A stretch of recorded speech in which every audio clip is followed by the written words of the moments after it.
Orient bell tiles studio से आप देख रहे हैं एबीपी न्यूज। नमस्कार, एबीपी न्यूज पर हाजिर हूं मैं रुबाना इसार खान। आप देख रहे हैं जनहित का संडे एडिशन, जहां खबरें विस्तार से। और सबसे पहले बात आज की सबसे बड़ी खबर की, जो चीन के तियानजिन से आई है, जहां आज प्रधानमंत्री नरेंद्र मोदी और चीन के राष्ट्रपति शी जिनपिंग की मुलाकात हुई है। और इस दौरान दोनों नेताओं ने अतीत की कड़वी यादों को पीछे छोड़कर 280 करोड़ लोगों की खातिर रिश्तों की नई इबारत लिखने पर जोर दिया है। पहली तस्वीर जब प्रधानमंत्री नरेंद्र मोदी और चीन के राष्ट्रपति शी जिनपिंग ने मुस्कुराते हुए हाथ मिलाया। दूसरी तस्वीर जब दोनों नेता अपने अपने प्रतिनिधि मंडल के साथ बातचीत की मेज पर बैठे तो आपसी मुद्दों पर खुलकर बात हुई। अब दोनों तस्वीरें एक साथ देखिए, जो चीन के तियानजिन शहर की है, जहां शंघाई सहयोग संगठन की बैठक हो रही है, जिसमें शामिल होने प्रधानमंत्री नरेंद्र मोदी भी पहुंचे हैं। जहां इस समिट से इधर चीन के राष्ट्रपति जिनपिंग ने प्रधानमंत्री मोदी से मुलाकात की है। वैसे तो मोदी जिनपिंग की द्विपक्षीय मुलाकात 10 महीने बाद ही हुई है, लेकिन चीन की जमीन पर पूरे 7 साल बाद गलवान विवाद की वजह से भारत और चीन के रिश्ते बेहद खराब हो गए थे, जिसे अब दोनों ही देशों ने भुलाकर आगे बढ़ने का संकल्प लिया है। इस दौरान प्रधानमंत्री मोदी ने भारत चीन में सहयोग को दोनों ही देशों के 280 करोड़ लोगों के हित में बताया, तो जिनपिंग ने भी ड्रैगन और हाथी के साथ आने पर जोर दिया। पीएम मोदी ने ये भी कहा कि भारत चीन के रिश्ते को किसी तीसरे देश के चश्मे से नहीं देखना चाहिए, तो जिनपिंग ने कहा कि सीमा विवाद का साया भारत चीन के रिश्ते पर नहीं पड़ना चाहिए। हमारे सहयोग से दोनों देशों के 2.8 बिलियन लोगों के हित जुड़े हुए हैं। 是世界上人口最多的这样一个国家，也是全球南方重要成员。 अंतर्राष्ट्रीय कूटनीति में दोस्ती दुश्मनी अस्थायी होती है। ऐसे में चीन और भारत का मिलकर आगे बढ़ना सिर्फ दोनों देशों ही नहीं बल्कि पूरी दुनिया के लिए फायदेमंद साबित हो सकता है, जिसे चीन की सरकार से ज्यादा वहाँ के लोग समझ रहे हैं। हमें एक दूसरे से तनाव नहीं करना चाहिए, हमें हाथ मिलाकर एक साथ काम करना चाहिए। जाहिर है चीन की सरकार को अपने लोगों की आवाज पर ईमानदारी से अमल करने की आवश्यकता है, ताकि सही मायने में ड्रैगन और हाथी साथ मिलकर दुनिया को नई राह दिखा सके। सच ये भी है कि चीन का इतिहास विश्वासघात का रहा है। ऐसे में सवाल यह है कि प्रधानमंत्री नरेंद्र मोदी के साथ बातचीत में शी जिनपिंग ने जो मीठी मीठी बातें कही, उस पर वो खरे भी उतरेंगे या फिर हर बार की तरह चीन मुंह में राम बगल में छुरी वाली कहावत सिद्ध कर देगा।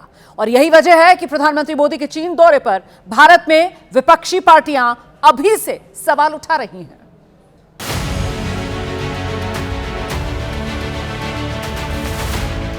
शी जिनपिंग के न्योते पर प्रधानमंत्री नरेंद्र मोदी चीन पहुंचे, तो अब भारत में इस पर राजनीति शुरू हो गई है। समाजवादी पार्टी के अध्यक्ष अखिलेश यादव ने सोशल मीडिया में लंबा चौड़ा पोस्ट लिखकर बीजेपी की चीनी चाल की क्रोनोलॉजी समझाई। इसमें उन्होंने बीजेपी सरकार की चीन नीति की वजह से देश का भूगोल बदलने की आशंका जताई। अखिलेश यादव के मुताबिक पहले चीन अपना माल भारत के बाजार में भर देगा और फिर हमारी जमीन पर कब्जा बढ़ाएगा। अखिलेश की इन बातों का कई विपक्षी दलों समेत कांग्रेस ने भी समर्थन किया। फिर से वही शुरू होने वाला है। घर में बोलते हैं स्वदेशी और हो वही रहा है जो आपके सामने है। चीन का माल धनाधन यहाँ बिक रहा है। इस पर अब एनडीए से तीखा पलटवार हुआ है। मतलब इन लोग को प्रधानमंत्री को कोसना, गाली देने के अलावा आज की तारीख में कोई काम नहीं है। राष्ट्र हित से इनको कोई मतलब नहीं। अखिलेश यादव जी का बयान कमोवेश इसी दिशा में है। उन्हें इस बात से ईर्ष्या होती है कि भाई भारत का डंका हर देश में क्यों बजता है। राजनीति अपनी जगह, लेकिन सच ये है कि चीन का इतिहास गच्चा देने वाला रहा। पंचशील पर दस्तखत करने के बाद उसने 62 की जंग की। अक्टूबर 2019 में शी जिनपिंग ने भारत दौरा किया और उससे लौटने के बाद ड्रैगन आर्मी ने जून 2020 में गलवान झड़प की।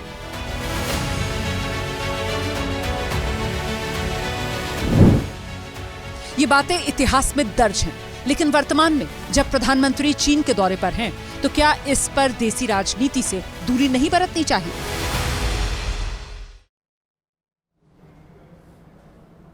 देखिए, चीन और पाकिस्तान भारत की विदेश नीति और घरेलू राजनीति के सदाबहार किरदार हैं, जिनके नाम का सत्ता पक्ष हो विपक्ष हो, दोनों ही अपनी अपनी जरूरत के हिसाब से इस्तेमाल करते रहे हैं। और ऐसे में सवाल यह कि क्या भारत को अपनी विदेश नीति पर कुंडली मारकर बैठे रहना चाहिए या फिर बदलते समय के अनुसार चलना चाहिए। अब यह सच है कि चीन से सीमा विवाद है, उसके साथ गलवान समेत कई मौकों पर झड़पें हुई हैं, लेकिन अगर शी जिनपिंग ने अपने विदेश मंत्री वांग यी को भेजकर एससीओ समिट में आने का न्योता दिया, तो क्या सदस्य देश होने के नाते भारत के प्रधानमंत्री को वहां नहीं जाना चाहिए था? ऐसे समय में जब अमेरिकी राष्ट्रपति डोनाल्ड ट्रंप अपने अहंकार की खातिर भारत के कारोबार को नुकसान पहुंचाना चाह रहे हैं, भारी भरकम 50% टैरिफ लगा चुके हैं, तो क्या भारत सरकार को नई संभावनाओं की तलाश नहीं करनी चाहिए थी? प्रधानमंत्री के चीन दौरे का विरोध करने वालों को याद रखना चाहिए, एससीओ समिट में 20 से ज्यादा देश शिरकत कर रहे हैं। माना कि चीन पर भरोसा करना मुश्किल है, लेकिन जब अमेरिका हमें आंखें दिखा रहा है, उसकी मंशा भारत को अपने हिसाब से चलाने की है, तब भारत जैसे संप्रभु राष्ट्र के लिए नए वर्ल्ड ऑर्डर की ओर क्या बढ़ना नहीं चाहिए? और यह भी तो सच है कि प्रधानमंत्री स्वदेशी पर जोर दे रहे हैं, उनका मकसद देसी उत्पादों को बढ़ावा देना है, लेकिन भारत को अभी चीन जैसी मैन्युफैक्चरिंग पावर बनने में वक्त लगेगा। और ऐसे में हकीकत यह भी है कि देश की जरूरत के हिसाब से हम पूरी तरह चीनी सामान की अनदेखी भी तो नहीं कर सकते। चीन को काउंटर करने के लिए अमेरिका की पहल पर क्वाड बना, इसमें ऑस्ट्रेलिया है, जापान है, भारत और अमेरिका शामिल है, लेकिन रिपोर्ट्स के मुताबिक डोनाल्ड ट्रंप की भारत में होने वाली क्वाड समिट में अब दिलचस्पी नहीं है। और ऐसे में भारत क्यों ना बदलते हालात में रूस, चीन के साथ साझेदारी वाले संगठन एससीओ में, ब्रिक्स में नई धार देने के लिए जुटे? ये महत्वपूर्ण सवाल है और इसी दिशा में अब भारत आगे बढ़ रहा है। तो चीन के तियानजिन शहर में एससीओ सम्मेलन शुरू हो चुका है। इस समिट में पाकिस्तानी प्रधानमंत्री शहबाज शरीफ भी शामिल हो रहे हैं। दिलचस्प बात यह है कि ऑपरेशन सिंदूर के बाद अब यह पहला मौका है जब प्रधानमंत्री नरेंद्र मोदी और पाकिस्तान के प्रधानमंत्री शहबाज शरीफ किसी एक मंच पर एक साथ नजर आएंगे। इस दौरान प्रधानमंत्री मोदी और शहबाज में कोई द्विपक्षीय बातचीत तो होनी ही नहीं है, लेकिन कल एक ऐसी मुलाकात होने वाली है जिस मुलाकात पर पूरी दुनिया की निगाहें टिक गई हैं।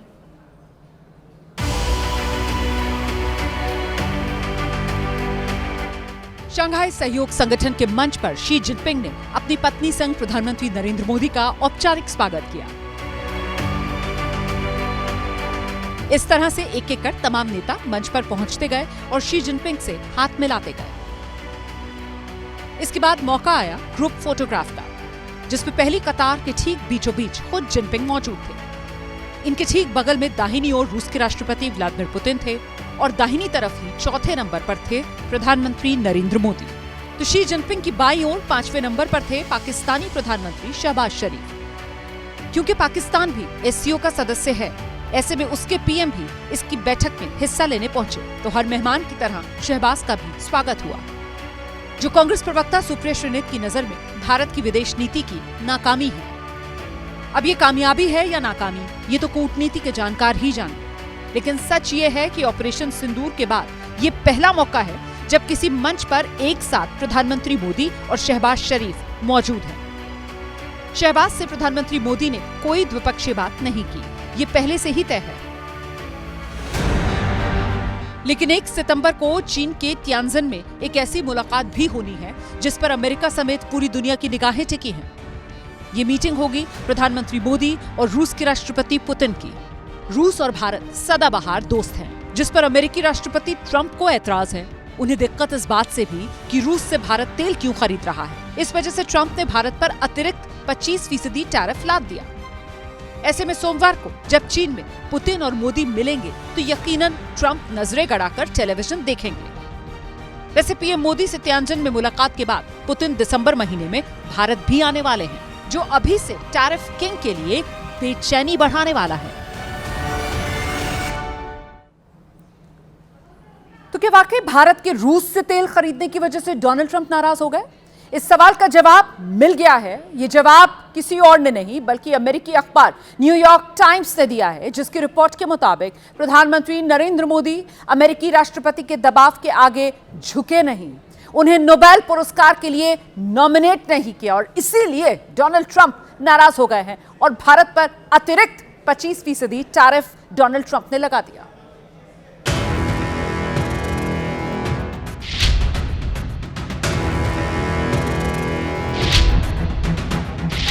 नोबेल पुरस्कार और एक तनावपूर्ण फोन कॉल, कैसे ट्रंप मोदी के रिश्ते बिगड़े। राष्ट्रपति ट्रंप की ओर से भारत पाकिस्तान युद्ध का समाधान करने के बार बार किए गए दावों से भारत के प्रधानमंत्री नरेंद्र मोदी क्रोधित हो गए और ये तो बस शुरुआत थी। ये रिपोर्ट अमेरिका के अखबार न्यूयॉर्क टाइम्स की है, जिसमें डोनाल्ड ट्रंप के झूठ की पूरी पोल खोल दर्ज है। रूस से भारत का तेल खरीदना तो सिर्फ बहाना है। डोनाल्ड ट्रंप के भारत पर टैरिफ थोपने की असली वजह उनके झूठे दावे को प्रधानमंत्री नरेंद्र मोदी की तरफ से सरेआम खारिज करना है।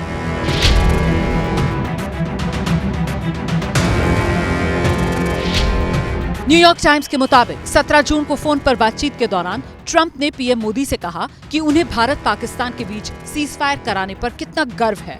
फिर ट्रंप ने इस बात का जिक्र किया कि पाकिस्तान उन्हें नोबेल पुरस्कार के लिए नॉमिनेट करने वाला है।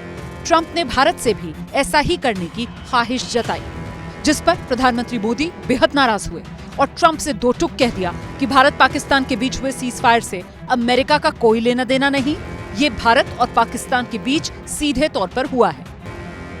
सच भी यही है, जिसे प्रधानमंत्री देश और दुनिया के सामने साफ कर चुके हैं। पाकिस्तान को घुटने टेकने के लिए मजबूर कर दिया। लेकिन ट्रंप को शायद झूठ बोलने की लत ऐसी लगी कि वो अब तक 30 से ज्यादा बार भारत पाकिस्तान में संघर्ष विराम का श्रेय ले चुके हैं। Tariffs on you that was so high, I don't give a damn. Your head's gonna spin. You're not gonna end up in a war. Within about 5 hours, it was done. खबर तो यहाँ तक है कि वो नोबेल पुरस्कार के लिए नॉर्वे सरकार के एक मंत्री को भी फोन कर चुके हैं। लेकिन पीएम मोदी ऐसे ही एक फोन कॉल पर ट्रंप की तमन्ना को झटका दे चुके हैं, जिसकी तस्दीक अमेरिकी मीडिया ने की है, जिससे ट्रंप इस कदर खफा हुए कि उन्होंने रूस से तेल खरीदने का बहाना बनाकर भारत पर अतिरिक्त 25% टैरिफ लगा दिया। हद तो यह है कि निजी ख्वाहिश के लिए ट्रंप ने अमेरिका और भारत के रिश्तों को ताक पर रख दिया। न्यूयॉर्क टाइम्स की रिपोर्ट तो यहाँ तक कहती है कि अब ट्रंप भारत में होने वाली क्वाड की बैठक में भी नहीं आएंगे। ऐसे में अब सवाल यह है कि अगर प्रधानमंत्री मोदी सितंबर में संयुक्त राष्ट्र महासभा में हिस्सा लेने गए तो क्या वो भी ट्रंप से दूर ही रहेंगे? और अब बिहार चुनाव की खबरों का रुख करेंगे। मुख्यमंत्री के फेस पर क्लेश का नया राउंड शुरू हुआ है। अपने सियासी एक्शन रिएक्शन से एनडीए को असहज करके रखने वाले चिराग पासवान की पार्टी एलजेपीआर ने आज फिर नया बयान दे दिया। चिराग को सीएम प्रोजेक्ट कर दिया है। सवाल यह है कि एनडीए में नीतीश के नाम पर एक राय नहीं है क्या? एनडीए का चेहरा नीतीश कुमार, महागठबंधन का चेहरा तेजस्वी यादव। राजनीति में रुचि रखने वालों को भले ही लग रहा हो कि दोनों महागठबंधन का सीएम फेस यही दोनों चेहरे हैं, मुकाबला इन्हीं दोनों चेहरों पर होना है, लेकिन सच्चाई इससे अलग है। दोनों ही महागठबंधन में फेस पर क्लैश है। एक बार फिर एलजेपीआर के प्रमुख चिराग पासवान के जीजा अरुण भारती ने जो बयान दिया है, उसने नीतीश के नाम को फंसा दिया है। हमारे नेता को सभी जगह से आशीर्वाद मिला कि आने वाले समय में बिहार का नेतृत्व संभाले, बिहार की जिम्मेदारी संभाले, शीर्ष जिम्मेदारी संभाले। प्रदेश में शीर्ष नेतृत्व संभालने का मतलब होता है सीएम की कुर्सी पर नजर। हर किसी को पता है कि खुद चिराग पासवान नीतीश को मुख्यमंत्री बनाने वाला बयान दे चुके हैं। बावजूद उसके जैसे जैसे चुनाव करीब आ रहा है, वैसे वैसे चिराग की पार्टी चेहरे के विवाद को सुलगा रही है। चिराग पासवान जी ने कई मौकों पर कही है कि भाई बिहार में मुख्यमंत्री पद की कोई वैकेंसी नहीं है और मजबूती से उनकी पार्टी पूरा गठबंधन नीतीश कुमार जी के नेतृत्व में चुनाव लड़ेगा। अब इससे इतर कौन क्या बोलते हैं, इससे कोई खास मतलब नहीं। अब इसी हफ्ते सीट की डील सील होने की खबर आई थी। चिराग की पार्टी को 20 सीट मिलने की खबर वायरल हुई। अब इसी के 3 दिन बाद चिराग की पार्टी ने खत्म हो चुकी चर्चा को खोदकर बाहर निकाल दिया। चिराग पासवान जी की तो उपेक्षा हो रही है, ये उनकी उपेक्षा होगी, उनको तवज्जो नहीं मिल रहा है। तो श्री चिराग पासवान जी को खुलकर बताना चाहिए, हम मुख्यमंत्री का उम्मीदवार हैं, हम मुख्यमंत्री बनेंगे। वैसे चेहरे पर जंग महागठबंधन में भी है। राहुल गांधी ने भले ही तेजस्वी के नाम को ओके नहीं किया हो, लेकिन कल उन्होंने राहुल की मौजूदगी में खुद से खुद के नाम को आगे कर दिया। बिहार में हर एक लोग कह रहे हैं कि हमको डुप्लीकेट सीएम नहीं चाहिए, हमको ओरिजिनल सीएम चाहिए। भले ही इस वक्त लग ये रहा हो कि सीएम के फेस पर दोनों तरफ क्लैश है, लेकिन चुनाव आते आते इन्हीं दोनों चेहरों को आगे रखकर चुनाव होगा। लेकिन नतीजों के बाद क्या होगा, ये बड़ा सवाल रहेगा। और जनहित के संडे एडिशन में अगली पॉलिटिकल खबर भी बिहार से। बाहुबली हैं अनंत सिंह एक बार फिर से चर्चा में आ गए हैं। इस महीने जेल से जब वो निकले तब मोकामा से जेडीयू के टिकट पर लड़ने का ऐलान कर दिया। पार्टी के कुछ नेताओं ने इस पर ऐतराज जता दिया, लेकिन बीते 48 घंटों में जिस तरह से उनकी केमिस्ट्री नीतीश कुमार और ललन सिंह के साथ दिखी है, उसको लेकर पॉलिटिकल कॉरिडोर्स में खूब कानाफूसी चल रही है। रविवार की सुबह बाहुबली अनंत सिंह और सीएम नीतीश कुमार साथ दिखे, तो एक दिन पहले यानी शनिवार को अनंत सिंह केंद्रीय मंत्री ललन सिंह के साथ नजर आए थे। ये दोनों तस्वीरें बताती हैं कि बाहुबली का जलवा कायम है। सत्ता के शीर्ष पर बैठे लोगों के साथ अनंत सिंह के रिश्ते बेहतर हैं। हुआ ये कि सुबह सुबह सीएम नीतीश कुमार मंत्री अशोक चौधरी के घर पहुंचे थे। उसी दौरान वहां अनंत सिंह भी पहुंच गए। दोनों का यहीं आमना सामना हो गया। मुस्कुराती हुई तस्वीरें वायरल हो गई। इससे पहले शनिवार की सुबह ललन सिंह पटना में अनंत सिंह के बंगले पर गए थे। एक ही गाड़ी में बैठकर दोनों मोकामा का दौरा करने निकले थे। अनंत सिंह की 3 करोड़ वाली लैंड क्रूजर गाड़ी में आगे की सीट पर ललन सिंह बैठे थे। अनंत उनके पीछे की सीट पर थे। 100 गाड़ियों के काफिले के साथ दोनों जब मोकामा के इलाके में पहुंचे तो जबरदस्त स्वागत हुआ। मोकामा उसी मुंगेर लोकसभा का हिस्सा है जहां से ललन सिंह सांसद हैं। पटना जिले के इसी मोकामा से बाहुबली अनंत सिंह 5 बार चुनाव जीत चुके हैं। एबीपी न्यूज की रिपोर्टर निधि ने अनंत सिंह के स्वागत में पहुंचे लोगों से बात की, पब्लिक का मूड जाना। मौजूदगी पक्ष है, सांसद जी खुद उनके साथ है, जब पीठ पर हाथ है तो दिक्कत क्या है? राजनीति है, इसमें समय समय की बात है, जब समय होगा सब दोस्ती हो जाएगी। थोड़ा लड़ाई है, फिर बाद में दोस्ती भी हो सकती है। मे भी सांसद महोदय मजबूत हैं, उनके साथ में पीठ पर हाथ है उनका अनंत बाबू का, तो अनंत बाबू भी मजबूत हैं। ललन सिंह को लोकसभा चुनाव में जिताने के लिए पिछले साल अनंत सिंह को पैरोल में रिहा किया गया था, तब उनकी खूब चर्चा हुई थी। अब इस बार अदालत से बरी होने के बाद अनंत सिंह ने चुनाव लड़ने का बिगुल फूंक रखा है।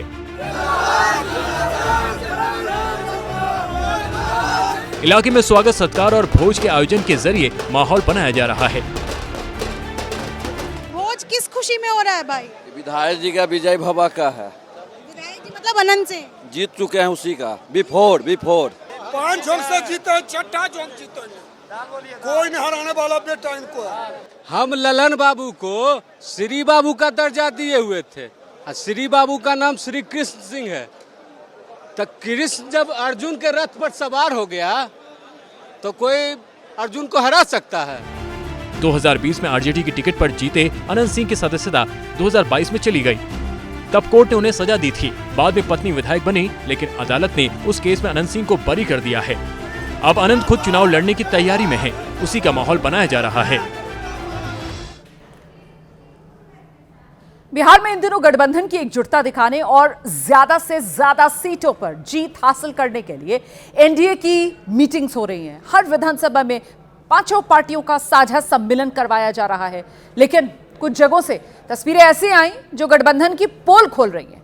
एक नेता के समर्थक दूसरे नेता के खिलाफ नारेबाजी कर रहे हैं, हंगामा हो रहा है। एनडीए की बैठक में आखिरकार ये बवाल मचा क्यों है? अब जनहित की अगली चुनावी खबर देखिए। तस्वीर नंबर 1, मुजफ्फरपुर के बोचहा में बवाल। तस्वीर नंबर 2, शिवहर में बाहरी बनाम स्थानीय पर संग्राम। तस्वीर नंबर 3, रोहतास में खाली कुर्सी देखकर भड़की सांसद। ये तीनों तस्वीरें बिहार में एनडीए के चल रहे कार्यकर्ता सम्मेलन की। पूरे प्रदेश में इन दिनों गठबंधन का कार्यक्रम चल रहा है, लेकिन इस कार्यक्रम में अंदर का झगड़ा सड़क पर आता हुआ दिख रहा है।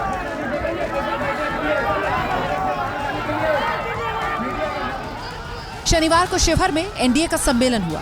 बड़ा सा पंडाल बना, लेकिन इस पंडाल में दो नेताओं के समर्थक एक दूसरे के खिलाफ नारेबाजी करने लगे। मंच पर बैठे नेताओं के पसीने छूट गए।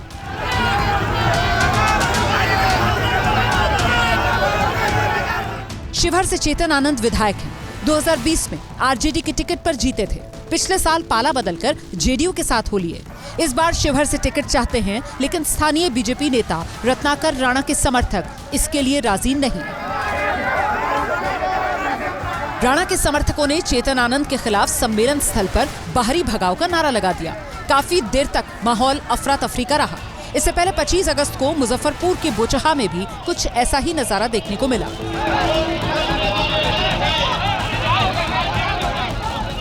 गीता कुमारी और बेबी कुमारी के समर्थक आपस में भिड़ गए।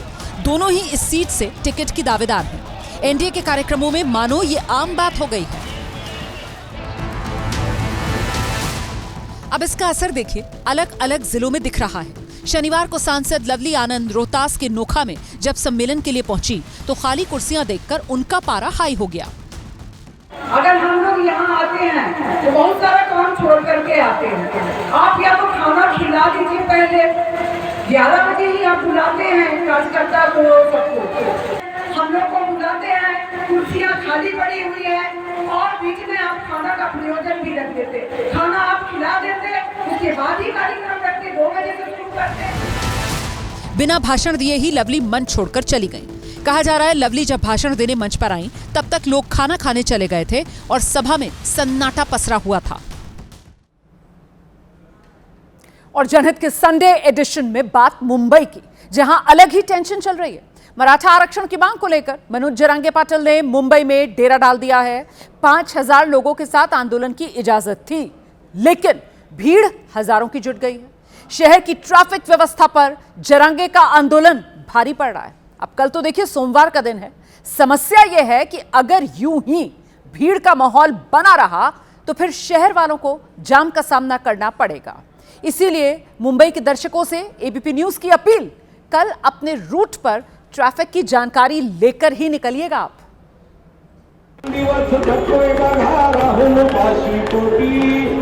10 महीने की ब्रेक के बाद मराठा नेता मनोज जरांगे पाटिल ने मराठा आरक्षण के लिए एक बार फिर मोर्चा संभाल लिया।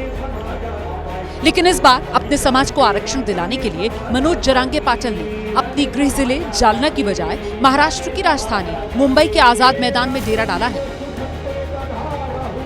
मराठा आंदोलनकारियों के मुंबई पहुंचने की वजह से शहर का पूरा ट्रैफिक सिस्टम चरमरा गया। महाराष्ट्र के तमाम हिस्सों में हजारों की तादाद में मराठा आंदोलनकारियों के मुंबई कूच से सीएसटी, बीएमसी मुख्यालय चौक, चर्च गेट समेत कई इलाकों में ट्रैफिक जाम लग गया।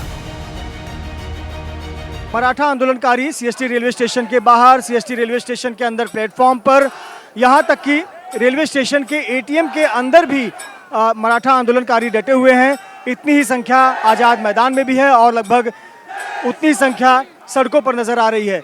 सड़कों पर आंदोलनकारियों के जो वाहन हैं, ट्रक हैं, पिकअप वैन हैं, वही नजर आ रहे हैं।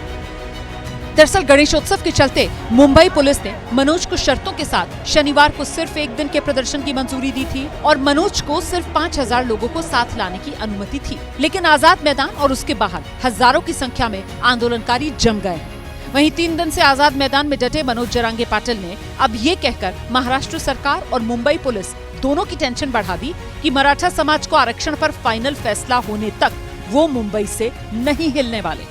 पाटिल महाराष्ट्र सरकार से मांग कर रहे हैं मराठाओं को कुणबी घोषित करके ओबीसी वर्ग में शामिल करके मराठा समाज को 10% आरक्षण दिया जाए। इसी मांग को लेकर मनोज जरांगे पाटिल भूख हड़ताल पर बैठे हैं, जिसे खत्म करवाने के लिए महाराष्ट्र सरकार का प्रतिनिधिमंडल मनोज को मनाने के लिए आजाद मैदान पहुंचा। लेकिन मनोज और प्रतिनिधिमंडल के बीच बातचीत फेल हो गई, जिसके बाद मांगे बनवाने के लिए मनोज जरांगे पाटिल ने सोमवार से जल त्याग करने का ऐलान कर दिया।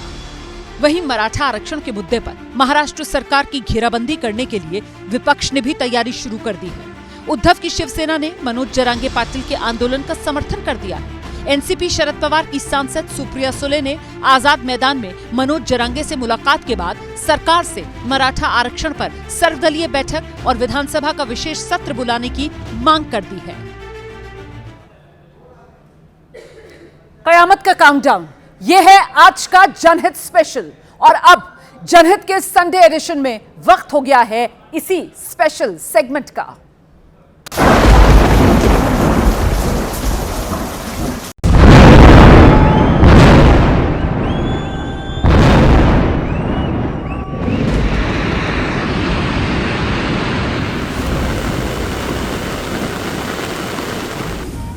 पहले उत्तराखंड के धराली में बादल फटने से तबाही मची।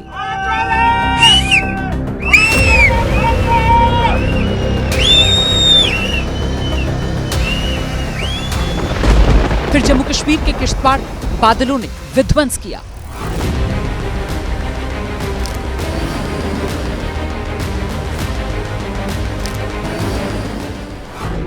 हिमाचल के कुल्लू मनाली में बादल बने बारूद।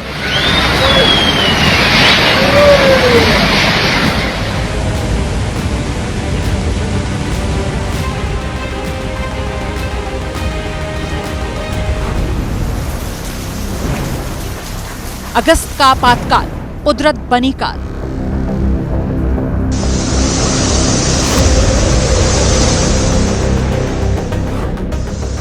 पहाड़ों पर मानो बारिश नहीं हो रही, बादल वाले बम फट रहे हैं।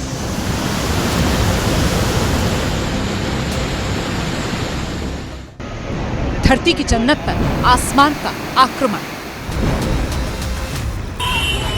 वो गया, ये गया। ओ शिट, ओ बाहर निकलो।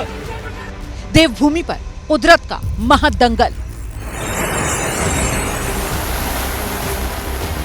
उत्तराखंड में गांव-गांव, शहर-शहर टूटा कहर।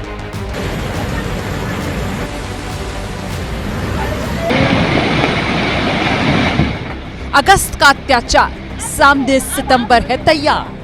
अल्लाहु अकबर, अल्लाहु अकबर, अल्लाहु अकबर।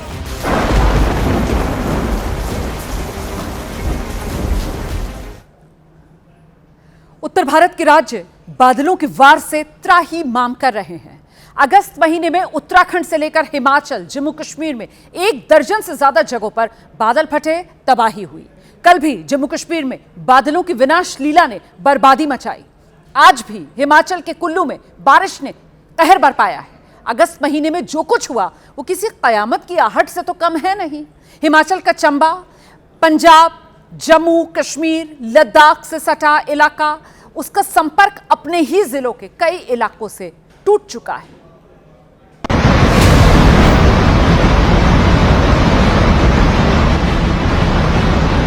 ये कोई झरना नहीं बल्कि कयामत का ट्रेलर है। ये कोई वाटरफॉल नहीं बल्कि बर्बादी का बरसता बारूद है।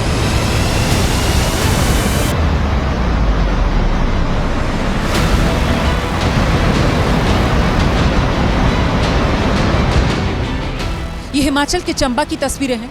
पहाड़ से मानो जल का ज्वालामुखी फूट पड़ा। पहाड़ से तूफानी रफ्तार में गिरता पानी नीचे तबाही की शक्ल में बह रहा है।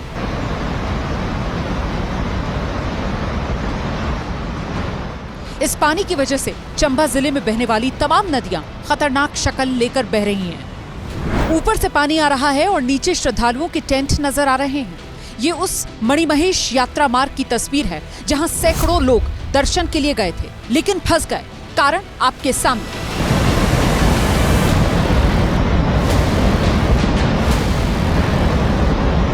चंबा से करीब 70 किलोमीटर की दूरी पर मणिमहेश पर्वत है। यहीं श्रद्धालु दर्शन के लिए गए थे। बादल फटा, चट्टान गिरी, रास्ते बंद। हजारों की भीड़ आप इस सड़क पर पैदल चलते देख रहे हैं।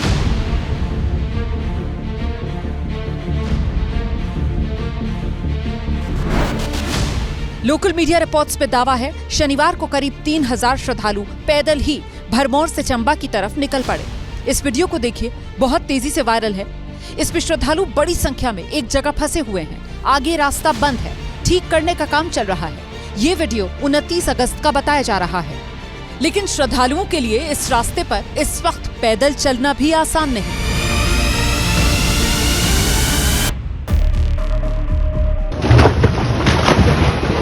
मणिमहेश यात्रा मार्ग पर लगातार पहाड़ टूटकर गिर रहे हैं। ये वीडियो 28 अगस्त का है, अब जाकर सामने आया है। देखिए कैसे एक बड़ी सी चट्टान अचानक से टूटकर गिरने लगती है।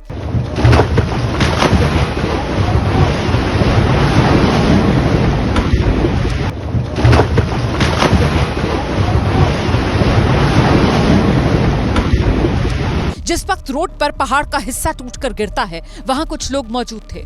मोबाइल कैमरे में इस तस्वीर को कैद किया। अच्छी बात यह रही कि इस चट्टान की चपेट में कोई आया नहीं।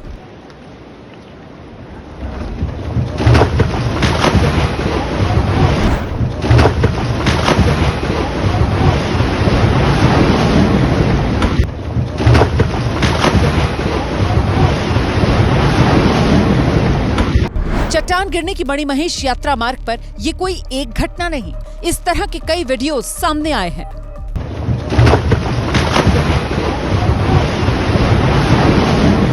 ऐसा पहली बार हुआ है जब इस यात्रा के दौरान डोडा और जम्मू से आने वाली कोई भी छड़ी मणिमहेश नहीं पहुंच पाई।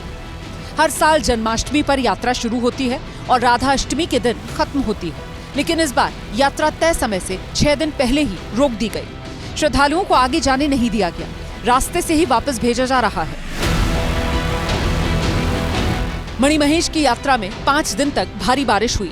इसके बाद तमाम रास्ते बंद।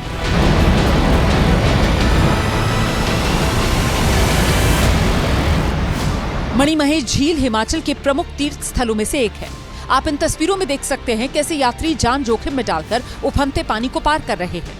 यात्रा बंद होने के बाद धीरे धीरे मणिमहेश मार्ग में हुई तबाही के वीडियोस सामने आ रहे हैं। यात्रा मार्ग पर हडसर से मणिमहेश झील तक की 13 किलोमीटर तक की दूरी को श्रद्धालु पैदल पार करते हैं, लेकिन पैदल मार्ग पर तबाही की जो तस्वीरें दिखी वो डराने वाली हैं।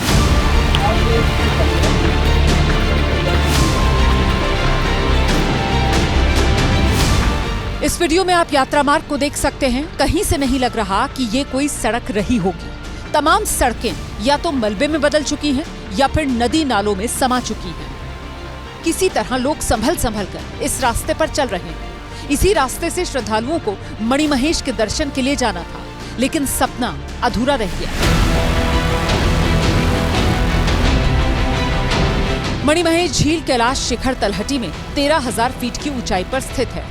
हजारों श्रद्धालु पवित्र जल में डुबकी लगाने के लिए यहाँ आते हैं। यहीं मणिमहेश झील के कोने में शिव की संगमरमर की मूर्ति है, जिसकी पूजा भक्त करते हैं।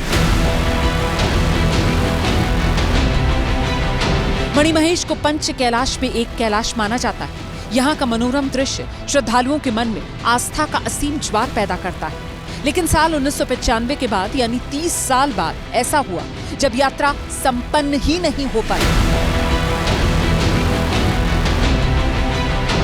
ये तस्वीरें पिछले साल की हैं, जब मणिमहेश की यात्रा सही तरीके से संपन्न हुई थी। श्रद्धालुओं ने पवित्र झील में डुबकी लगाई और दर्शन किए थे, लेकिन मौसम की मार की वजह से इस बार ऐसी तस्वीर सामने नहीं आ पाई।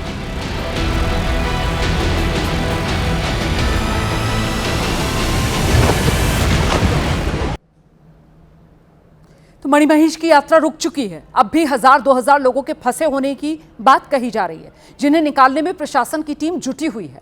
लेकिन मुसीबत सिर्फ एक जगह नहीं है। उत्तराखंड से लेकर हिमाचल के अलग अलग इलाकों में कहीं बारिश ने बुरा हाल कर रखा है, कहीं पहाड़ से गिरते पत्थर तबाही मचा रहे हैं। कयामत के काउंटडाउन की 10 खतरनाक तस्वीरों में कैद है प्रलय की पूरी पिक्चर।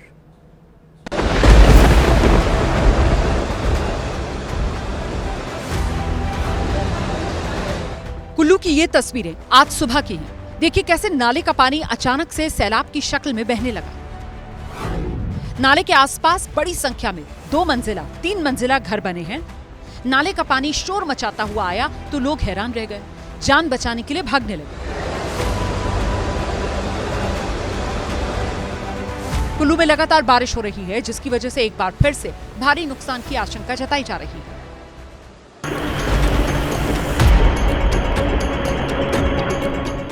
सीसीटीवी में कैद ये तस्वीरें कुल्लू की हैं। हिमाचल की राजधानी में लोग डर के मारे भागने लगे जब भेखली नाले में पानी आया। रिहायशी इलाके में नाले का पानी लहराता हुआ कैमरे में कैद हुआ।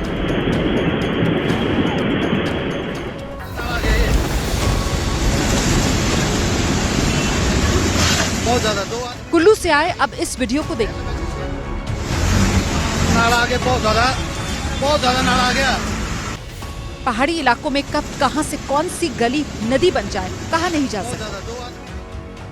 अचानक से बीच सड़क पर नाला फूट पड़ा, लहराता हुआ पानी सड़क पर बहने लगा। कुल्लू की नग्गर की ये तस्वीरें हैं। बताया जा रहा है भारी बारिश के चलते अचानक नाले का जलस्तर बढ़ गया। इसमें 2 लोग फंस गए, लेकिन उन्हें सुरक्षित निकाल लिया गया। बहुत ज्यादा, 2 आदमी बीच में है अभी। पुल यहाँ पे टूट चुका है। और उत्तराखंड के चमोली की इन तस्वीरों को देखिए। रात करीब 2 बजे तबाही का पानी आया और सब कुछ साथ बहाकर ले गया। आप देख सकते हैं नीति घाटी के 15 गांवों को जोड़ने वाला पुल इस पानी के साथ बह गया। तमकलोंग के इस इलाके का संपर्क जिले के दूसरे हिस्सों से टूट गया। देखो, ग्रामीणों में काफी दहशत का माहौल बना हुआ है, आप देख सकते हैं। ये इलाका चीन की सीमा से सटा है। आधी रात को आई तबाही की वजह से बिजली की सप्लाई बंद हो चुकी है। दर्जनों घरों के मलबे में दबे होने की जानकारी सामने आई है।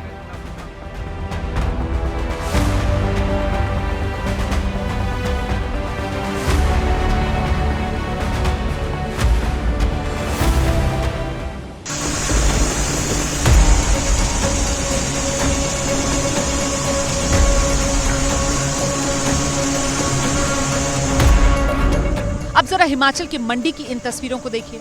लग रहा है ये कोई फिल्मी सीन है।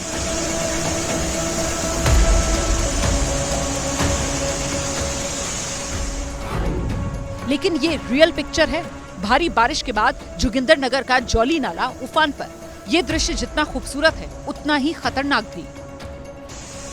पानी के इस मटमैले रंग को देखकर आप समझ सकते हैं पानी किस रफ्तार से पहाड़ी से आ रहा है और नीचे गिर रहा है। फिलहाल इस रूट पर आवाजाही बंद है।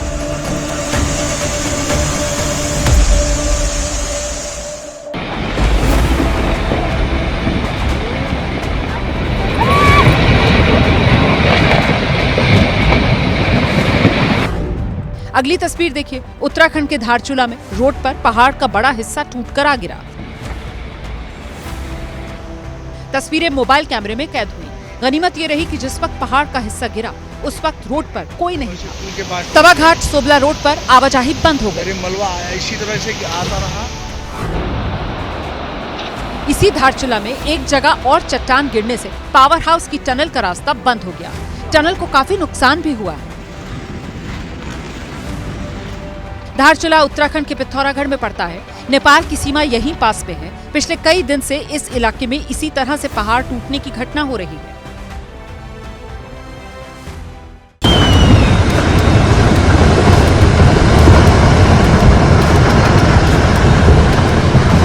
चंद सेकंड की कीमत क्या होती है इस वीडियो को देखकर आप समझ सकते हैं। मंडी मनाली नेशनल हाईवे की ये तस्वीर है। वैसे ही इस हाईवे पर जगह जगह रास्ते बंद हैं। अब यहाँ पंडोह चौकी के पास भारी लैंडस्लाइड हुआ। पुलिस ने सतर्कता बरतते हुए आवाजाही बंद कर दी थी, जिसकी वजह से कोई हादसा नहीं हुआ। सर की वजह से सारी गाड़ियाँ से बच गई। हाँ जी, आगे से पुलिस चले थे, इन्होंने रोका। देखो कितना भाड़ा है यहाँ से, कम से कम 20 गाड़ियाँ से बची यहाँ।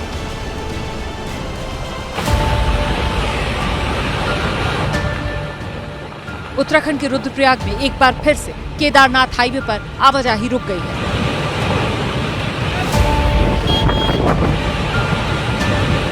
पहाड़ से गिरते इन चट्टानों ने रास्ता रोक दिया।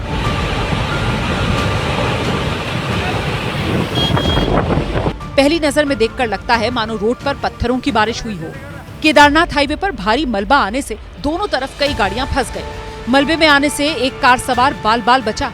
इस वीडियो में उसकी कार को आप देख सकते हैं, जिसके सामने मलबा गिर रहा है। उत्तराखंड के चमोली में बारिश और भूस्खलन से हालात बिगड़ते जा रहे हैं। यहाँ के नंदानगर क्षेत्र में भूस्खलन और भूधसाव की वजह से कई घरों पर खतरा बढ़ गया है। लोग अपना अपना सामान निकालकर घर छोड़ने को मजबूर हैं। इस वीडियो में आप देख सकते हैं कैसे घरों के बगल वाले रास्ते से पहाड़ से आया पानी निकल रहा है।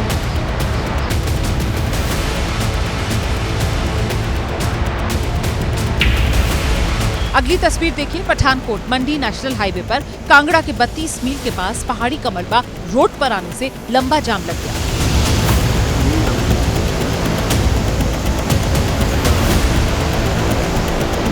पहाड़ से लगातार झरने की शक्ल में पानी नीचे आ रहा है और दोनों तरफ गाड़ियों की लाइन लगी है।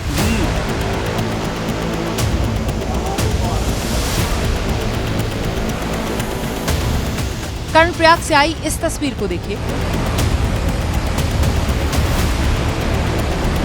पहाड़ से पानी नीचे गिर रहा है और रोड पर एक कार मलबे में धंसी है। कार सवार का पता नहीं चला। रात से ही यहाँ तेज बारिश हो रही थी। आशंका है उसी दौरान कार सवार इस जगह पर मलबा आने से फंस गया होगा।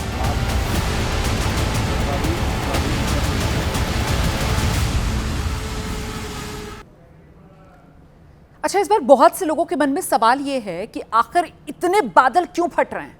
ये बादल फटना क्या होता है? आपकी जानकारी के लिए कुछ सवाल जवाब हमने तैयार किए हैं। सवाल, बादल फटना क्या होता है? इसका जवाब यह है कि अगर बारिश की गति 1 घंटे में 100 mm हो तो उसे कहते हैं बादल फटना। सवाल, क्यों फटते हैं बादल? तो इसका जवाब है नमी वाले बादल बड़ी मात्रा में एक जगह जमा हो जाते हैं, जिससे पानी की बूंदें एक साथ मिल जाती हैं। इनका भार ज्यादा होता है, जिसकी वजह से डेंसिटी बढ़ जाती है और इससे तेज बारिश होती है। अच्छा, अगला सवाल यह है कि आखिरकार ये बादल फटते कहाँ हैं? ये घटना बहुत छोटे क्षेत्र में होती है और ज्यादातर जो हिमालय रीजन है वहीं पर होती है, लेकिन मुंबई, पुणे जैसे शहरों में भी ऐसी घटनाएं हो चुकी हैं। अगला सवाल, बादल फटता कब है? तो इसका जवाब है, उदाहरण बताती हूं कि यह घटना सिर्फ मानसून के दिनों में ही नहीं होती, यानी ऐसी स्थिति कभी भी बन सकती है किसी भी मौसम में। अगला सवाल, क्या सही में बादल फटता है? तो जवाब है नहीं। पहले के जमाने में दरअसल ज्यादा बारिश जब होती थी तो वैज्ञानिक पहलू लोगों को पता नहीं था, तो आम भाषा में लोग कहने लगे कि बादल फट गया। इस तरीके का मुहावरा ही गढ़ दिया गया और यह अभी भी प्रचलन में है। अगला सवाल, क्या बादल फटना मतलब इसका क्या कोई अनुमान लगाया जा सकता है, संभव है? तो जवाब है हाँ, कुछ मामलों में अनुमान लगाया गया है जो सही भी रहा है, लेकिन अभी भी इस पर काम और हो रहा है। अगला सवाल, क्या इसे रोका जा सकता है? तो इसका जवाब है नहीं, ये इंसान के काबू से बाहर की बात है। अगला सवाल, इससे बचा कैसे जा सकता है? तो जवाब यह है कि नदी को बहने से रोकना नहीं चाहिए। नदियों के आसपास की जमीन पर बसावट को रोककर भी इससे बचा जा सकता है।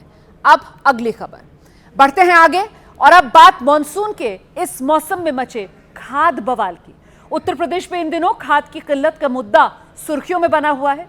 खेती के सीजन में खाद की कमी के चलते उत्तर प्रदेश में कहीं किसान प्रदर्शन कर रहे हैं, कहीं खाद के लिए कतार में लगे खड़े नजर आ रहे हैं और ऐसे लोग आपस में भिड़ रहे हैं। उत्तर प्रदेश सरकार दावा कर रही है प्रदेश में खाद, यूरिया, फर्टिलाइजर किसी चीज की कोई कमी नहीं है, लेकिन अगर वाकई में कमी नहीं है तो आखिर उत्तर प्रदेश में खाद को लेकर इतना कोहराम क्यों मचा है?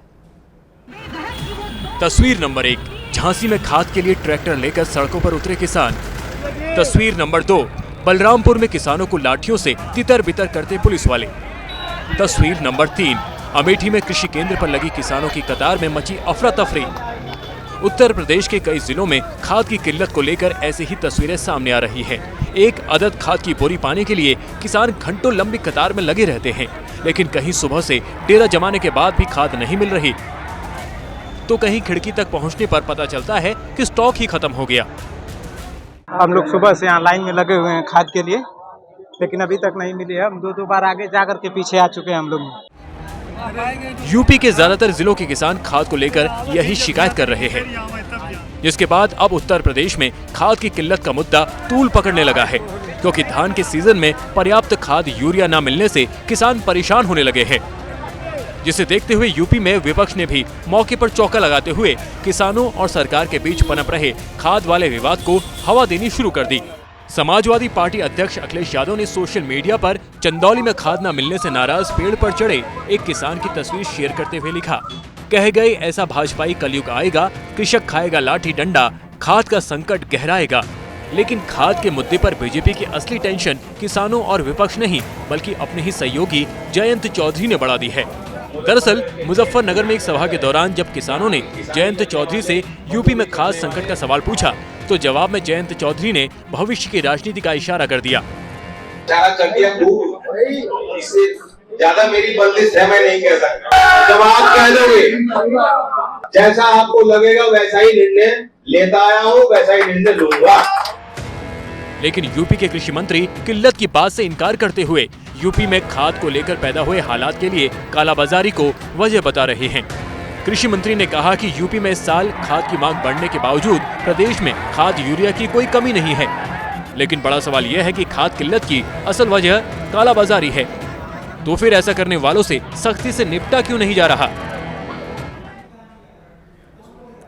जनहित के संडे एडिशन में आगे बढ़ेंगे बात समाजवादी पार्टी के सांसद अफजाल अंसारी की, जिनकी पार्टी तो राष्ट्रीय स्वयंसेवक संघ को कोसने का कोई मौका नहीं छोड़ती है, लेकिन पार्टी लाइन से अलग जाकर अफजाल अंसारी आरएसएस की, मोहन भागवत की तारीफ कर रहे हैं। ये पूरा मामला क्या है, इस रिपोर्ट में देखिए। इतना बड़ा समाज है, इतनी सारी विविधताएं हैं, और जैसा मैंने कहा कि सृष्टि की विविधताएं परस्पर विरोधी भी होती है, किसी कारण टकराव भी पैदा होते हैं। तो समाज में अविश्वास और दुर्भावना है तो समाज इकट्ठा होकर कोई काम डिलीवर नहीं कर सकता। दिल्ली में हुए संघ के 3 दिवसीय कार्यशाला में देश के सामाजिक ताने बाने पर संघ प्रमुख के इस बयान ने गाजीपुर के समाजवादी पार्टी के सांसद अफजाल अंसारी का हृदय परिवर्तन कर दिया। देश में एकता और शांति पर आरएसएस के इस विचार पर ऐसा असर हुआ कि अफजाल अंसारी मोहन भागवत के मुरीद हो गए।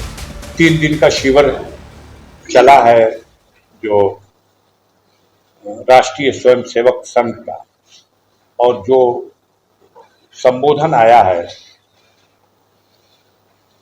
आरएसएस के चीफ आदरणीय प्रमुख चीफ आदरणीय मोहन भागवत जी का, उसको पढ़िए, उसमें मनन करिए। उन्होंने महसूस किया है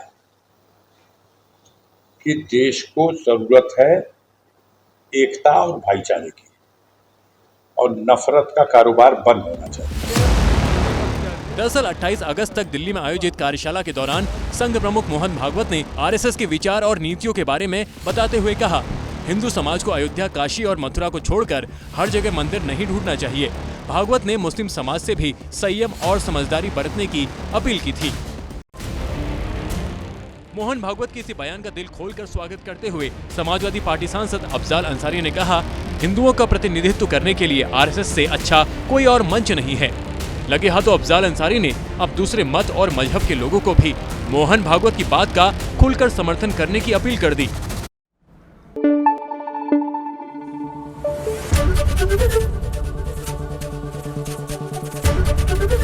एबीपी न्यूज आपको रखे आगे।